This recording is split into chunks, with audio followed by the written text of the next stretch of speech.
climat.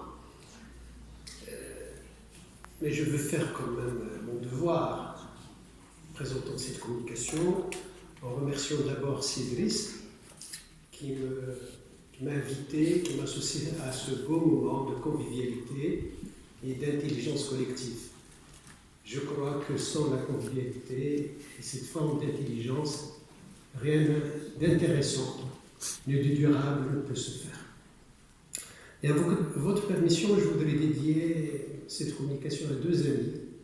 À mon ami Ftaha Ahmed pour son implication forte dans la recherche scientifique sur la culture et la langue amazigh.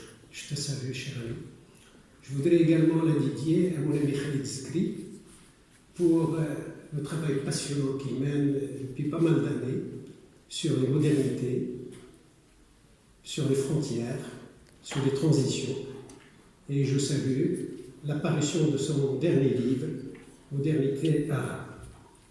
Ma communication, en fait, elle s'inscrit dans un processus qui a commencé l'année passée à l'occasion d'une rencontre organisée à Casablanca, à la faculté des lettres de l'EMSIC, en association avec l'université Paris 3, plus exactement la filière Arts et Médias, et la rencontre portait sur l'art au quotidien.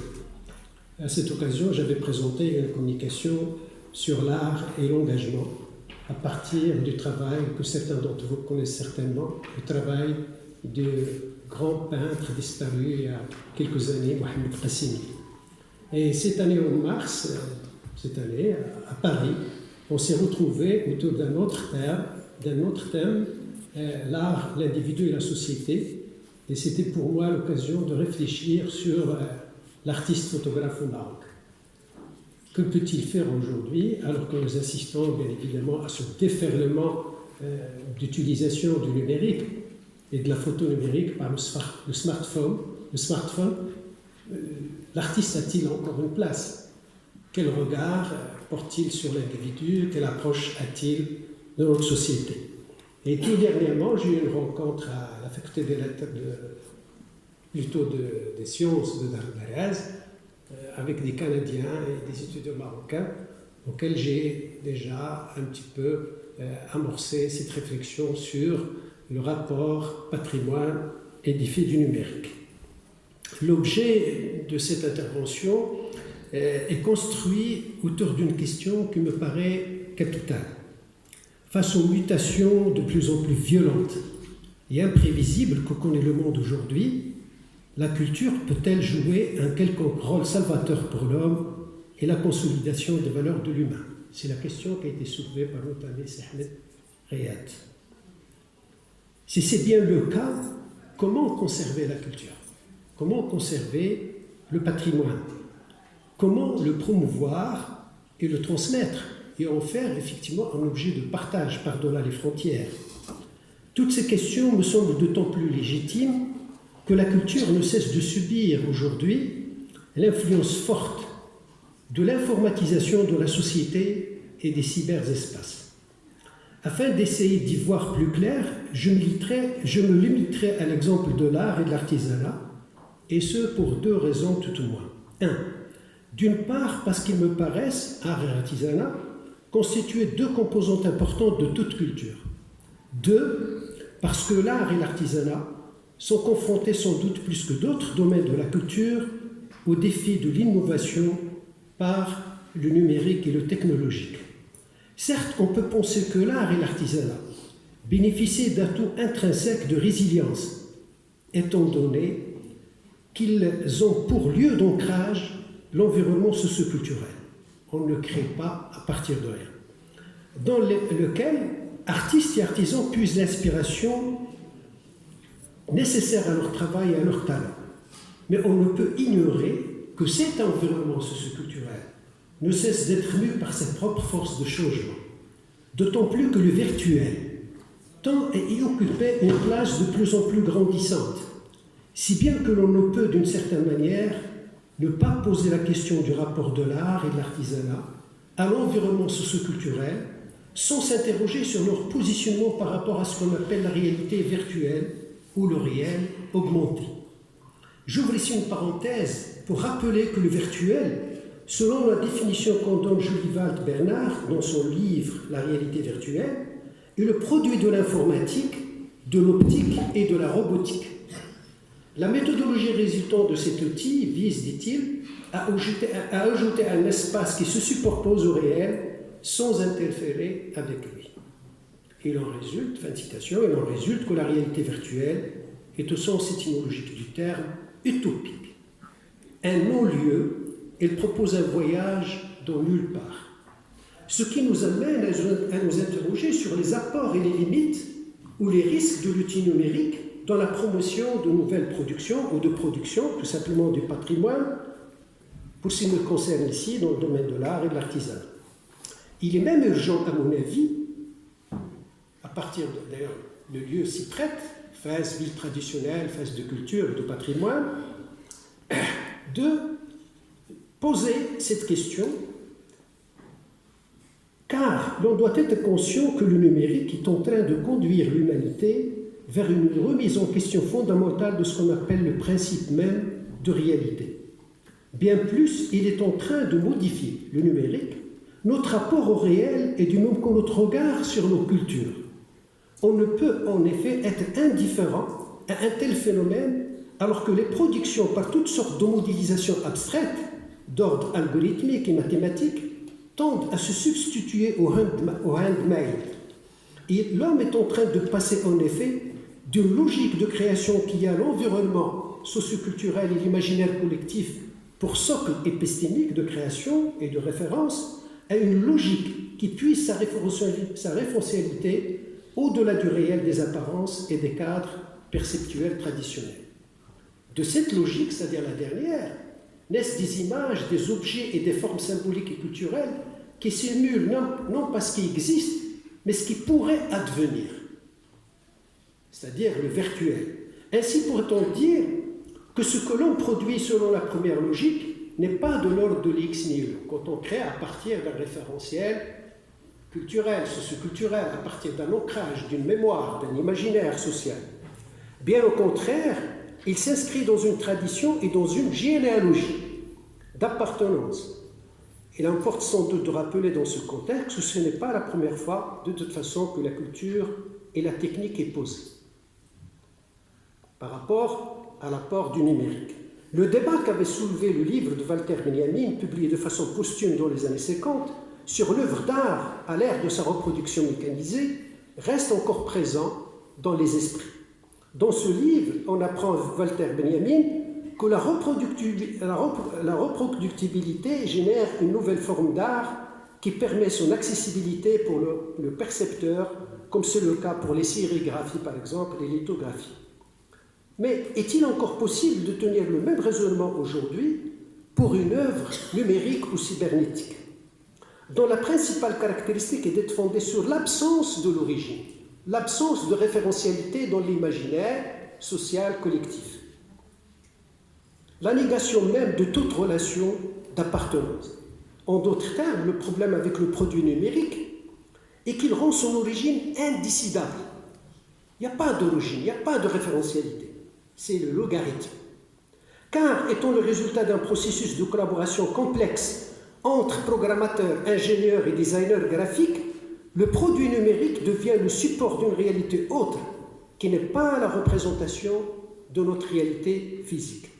Comme dans l'image, par exemple, de synthèse 3D, le produit numérique participe plutôt de la simulation que de la représentation.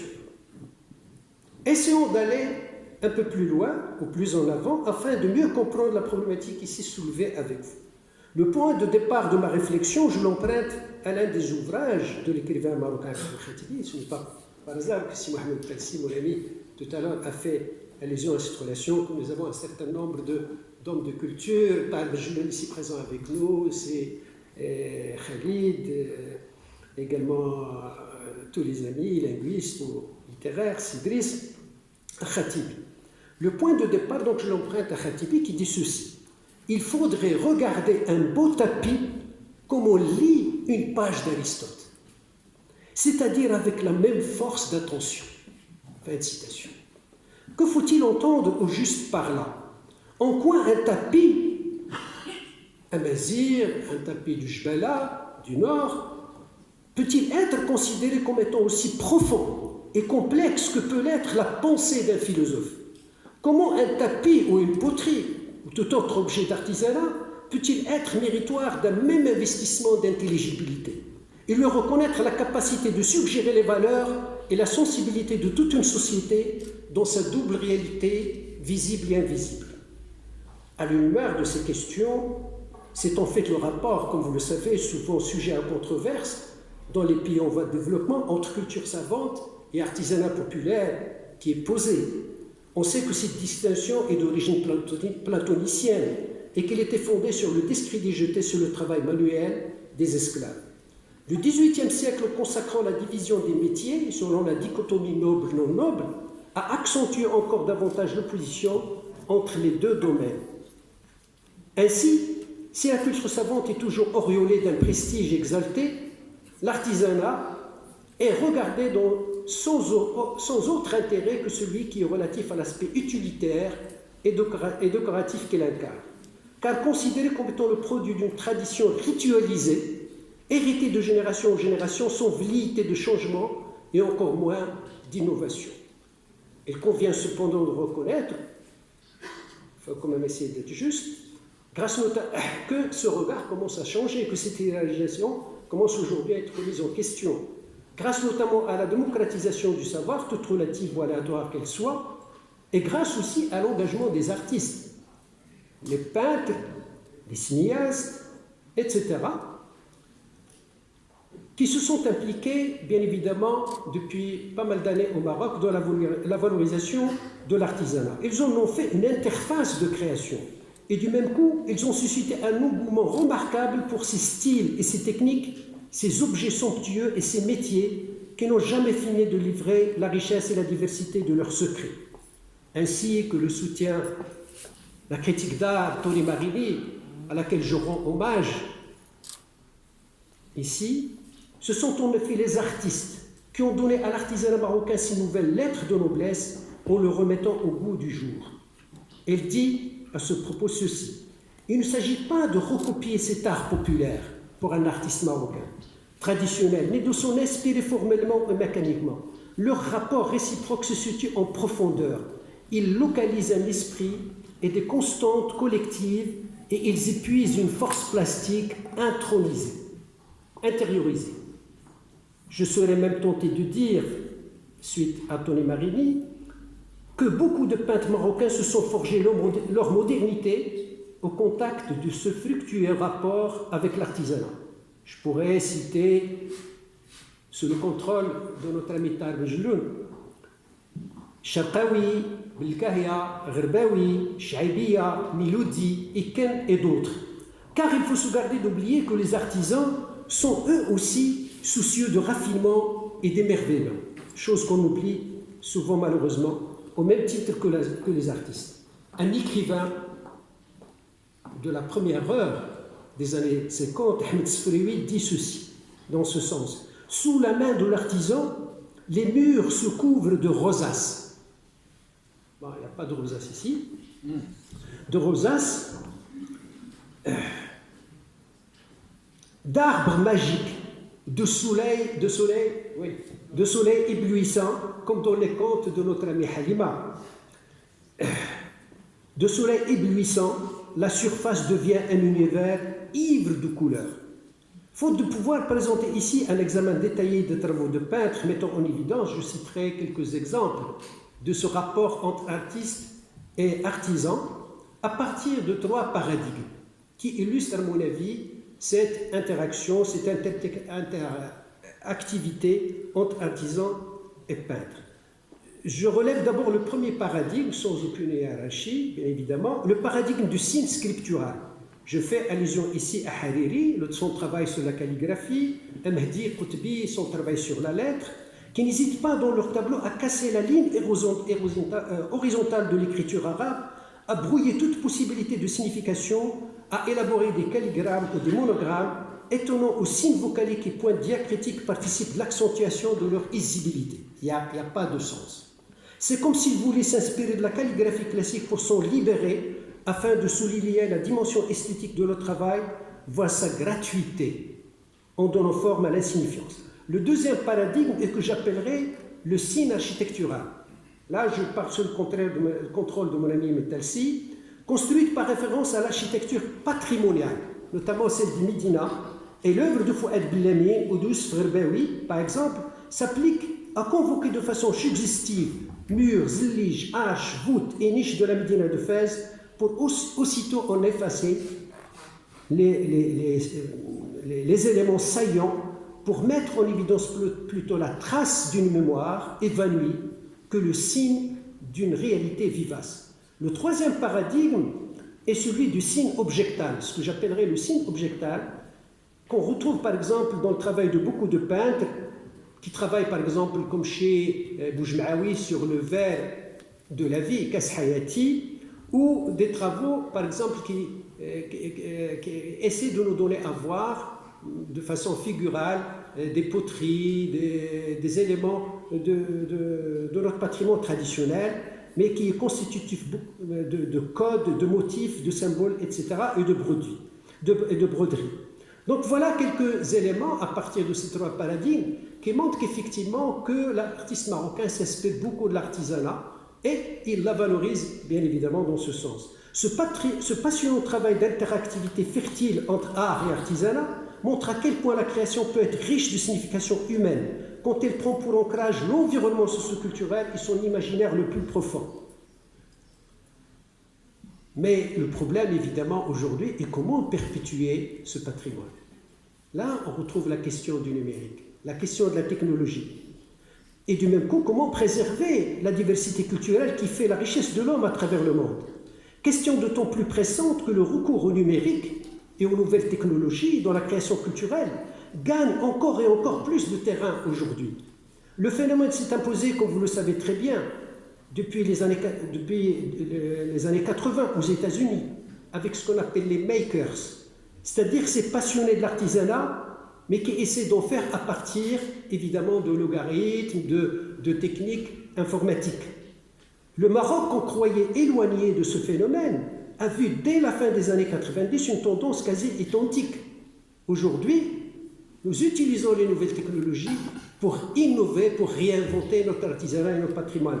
Mais est-ce que ce produit-là sera-t-il capable, sera-t-il à même de pouvoir sensibiliser, toucher et donner les éléments de son identité et de son authenticité? Est-ce qu'un Japonais qui achèterait par exemple une babouche ou une théière redessinée à l'outil informatique pourrait-il reconnaître dans cet objet-là les éléments distinctifs de notre culture? C'est là toute la problématique.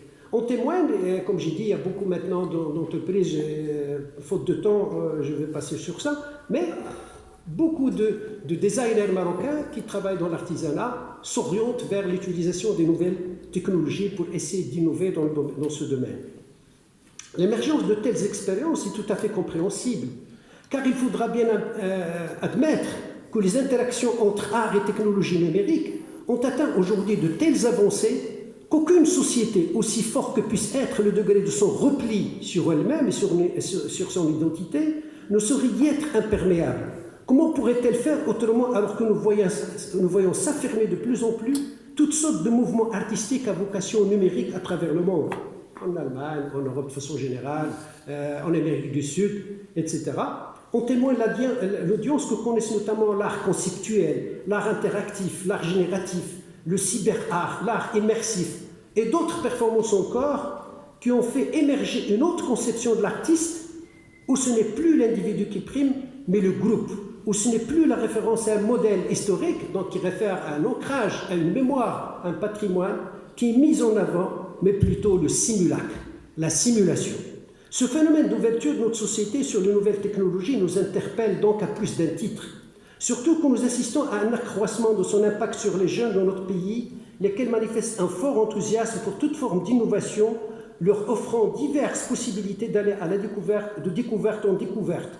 En outre, eu égard aux impératifs de développement devenant de plus en plus exigeants au Maroc, on ne peut ignorer que le numérique y constitue un enjeu majeur qui importe de promouvoir.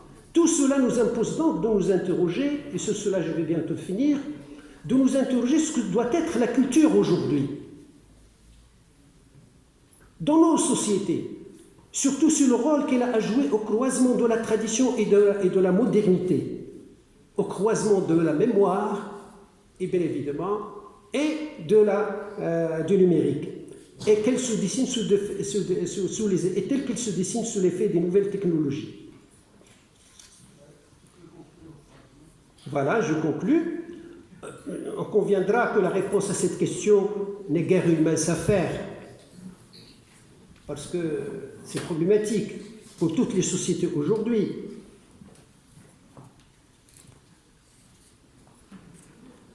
C'est problématique et je crois qu'aujourd'hui, il y a tout un débat. Il y a tout un débat aujourd'hui parmi les artistes, même les entreprises qui travaillent dans l'artisanat, et nous voyons se dessiner en fait deux points de vue contradictoires, opposés. Opposés sur cette question, dans quelle mesure le numérique peut-il être source de création de nouvelles formes d'objets qui s'apparenteraient à l'artisanat, aux formes identitaires de notre société? Il y a d'abord une première attitude qui considère que le numérique est un leurre et une fiction.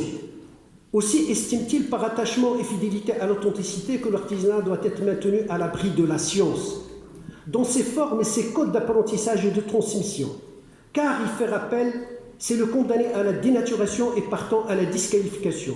Ce serait même un signe d'aliénation, car cela n'est d'aucune utilité tant dans le domaine de la création que dans le domaine de l'innovation du patrimoine.